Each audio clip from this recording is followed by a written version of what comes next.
नमस्कार मंडळी, माझ्या YouTube चॅनलमध्ये तुम्हा सर्वांचं स्वागत करते मी. झाडाला बघा ना, किती सुंदर सुंदर फुलं आलीत. गोकर्णाचं झाड वेल छोटासाच आहे, पण त्याला फुलं पण येऊन राहील. किती छान फुलं आहेत बघा, सुंदर असं फुल आले. म्हटलं तुम्हाला दाखवावी झाडांची फुलं सुद्धा. आणि गुलाबाच्या झाडाला तर एवढे सारे फुलं आणि एवढ्या साऱ्या कळ्या आहेत. सुंदर असं झाडाला फुलं 10 ते 12 फुलं लागलेली झाडाला. हे पण झाड छोटसच आहे. आज आपण रेसिपी बघणार आहोत शेपूच्या भाजीची रेसिपी. सिंपल आणि सोपी आणि टेस्टी रेसिपी आज आपण बघणार आहोत. तर मी 3 ते 4 चम्मच तेल घेतलं, त्यामध्ये जिरा, नंतर मोहरी अर्धा चम्मच टाकून छानपैकी फ्राय करून घेतला. मग त्यामध्ये मी टाकला कांदा, एक मोठा कांदा टाकला, कारण कांद्याने भाजीची टेस्ट छान येते. कांद्याला छान परतवलंय,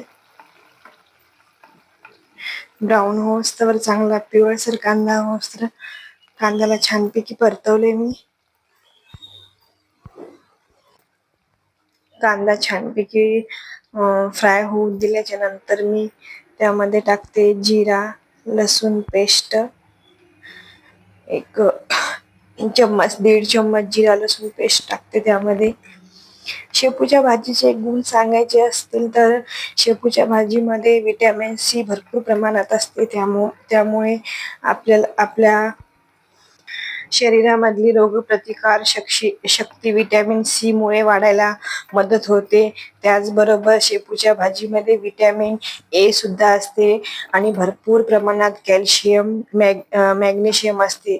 त्यामुळे आपले हाडे मजबूत राहायला मदत होते. आणि शेपूची भाजी आपण सतत खाल्ल्याने आपल्या शरीरामध्ये पचनक्रिया पण सुधारते. तर मी कांदा लसूण छानपैकी फ्राय झाल्याच्या नंतर 7 ते 8 मिरच्या डायरेक्ट धुवून कुटून खलबत्त्यामध्ये कुटून छानपैकी तेलामध्ये फ्राय केले. तर शेपूची भाजी ही आपल्याला नेहमीच खायला पाहिजे. हप्त्यातून 2 ते 3 वेळेस शेपूची भाजी आपण खाल्ल्याने आपल्याला भरपूर प्रमाणात फायदे आहेत शेपूच्या भाजीमध्ये. मग मी छानपैकी मिरची फ्राय होऊ दिली तेलामध्ये. मिरची छानपैकी फ्राय झाल्याच्या नंतर मी त्यामध्ये मुगाची डाळ टाकली. ती मी 10 ते 15 मिनिटं अगोदरच भिजू घातली. अर्धी वाटी जवळजवळ मुगाची डाळ टाकली. शेपूच्या भाजीमध्ये मुगाची डाळ टाकल्याने खूप चांगली भाजी होते आणि म्हणजे टेस्टी भाजी होती मुगाच्या डाळीमुळे. छानपैकी मी परतून घेतलं कांदा लसूण आणि आपलं मिरचीचा ठेचा छानपैकी परतून घेतला. आणि छानपैकी फ्राय झाल्याच्या नंतर मी त्यामध्ये हळद, नंतर मीठ हे टाकले. चांगले त्यांना पण परतून घेतले. आणि नंतर जी मी डाळ भिजू घातली होती मुगाची, ती डाळ त्याच्यामध्ये टाकून दिली. थोडंसं पाणी होतं, मी तसंच टाकली. ते डाळ थोडीशी शिजण्यासाठी, म्हणजे थोडी डाळ मऊ होईल त्यामुळे म्हणून थोडंसं पाणी होतं, ती तशीच मी टाकून दिली पाणी न काढता. आणि डाळ अगोदरच भिजलेली असल्यामुळे तिला जास्त वेळ नाही लागत डाळीला नरम होण्यासाठी. तुम्ही ही रेसिपी नक्की ट्राय करा तुमच्या घरी. खूपच टेस्टी भाजी होते आणि लवकर एकदम फटाफट बनते. मग मी डाळीला थोडा वेळ थोडीशी नरम व्हावी म्हणून मी थोडा वेळ डाळीला झाकून ठेवलं. 4 ते 5 मिनिटे डाळीला मी झाकून ठेवलं.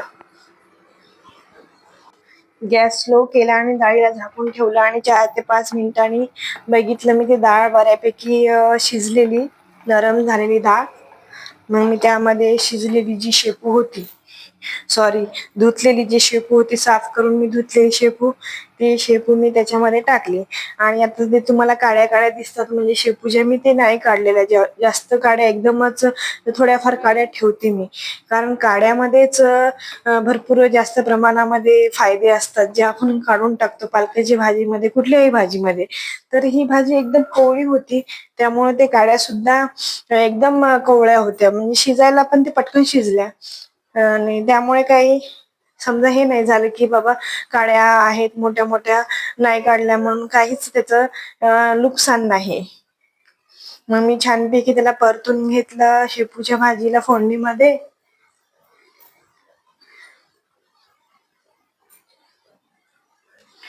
परतून छान 2 ते 3 वेळेस छान परतून घेतलं मी. आणि मग नंतर त्याला झाकून घेतलं. थोडीशी झाकून घेतल्याच्या नंतर थोडीशी भाजी मऊ होईल म्हणून मी गॅस स्लो केला आणि भाजीला मी झाकण ठेवून झाकून घेतलं.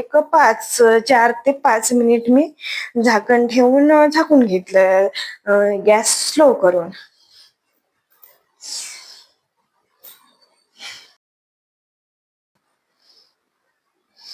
3 ते 4 मिनिटांनी मी झाकण काढून बघितले तर भाजीला पाणी सुटलेलं छानपैकी, आणि डाळ अजून पहिल्यापेक्षा अजून छानपैकी नरम झालेली डाळ, आणि भाजी सुद्धा छान नरम झालेली. म्हणजे हिरव्या भाजीमध्ये इतकं जास्त जास्त प्रमाणात पाणी असतं, ते निसर्गानेच दिलेलं पाणी, म्हणजे आपण वरतून टाकायची गरजच नाही. कुठल्याही हिरव्या भाजीमध्ये पाणी वरतून टाकायची गरजच नसते. मग मी थोडा वेळ झाकून ठेवलं होतं. अजून नंतर बघितले तर छान थोडं अजून पाणी होतं थोडस, म्हणून मी झाकून ठेवली. अजून थोडा वेळ छानपैकी परतवलं. तुम्ही बघू शकता पाणी आहे थोडस अजून भाजीमध्ये, तर मी अजून एक वेळेस झाकून ठेवले.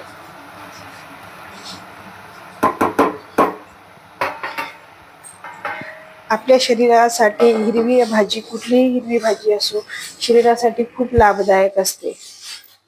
आणि मी शेपूची भाजी खाल्ल्याने म्हणजे बौद्धिक क्षमता म्हणजे कुठली असतील ते पण सुधारल्या जाते. बुद्धिवाढीसाठी सुद्धा शेपूची भाजी खूप फायदेशीर आहे. आणि तुम्ही बघू शकता आता चांगल्या प्रकारे भाजी शिजलेली आहे, पाणी अजिबात नाही भाजीमध्ये. मस्त खरपूस खरपूस झालेली आहे भाजी, छान. बघा, तुम्ही बघू शकता रंग पण सुंदर आलाय भाजीला. मी आता छान भाजी झाकून ठेवली आणि गॅसही बंदच करून टाकला, कारण भाजी शिजलेली होती छानपैकी.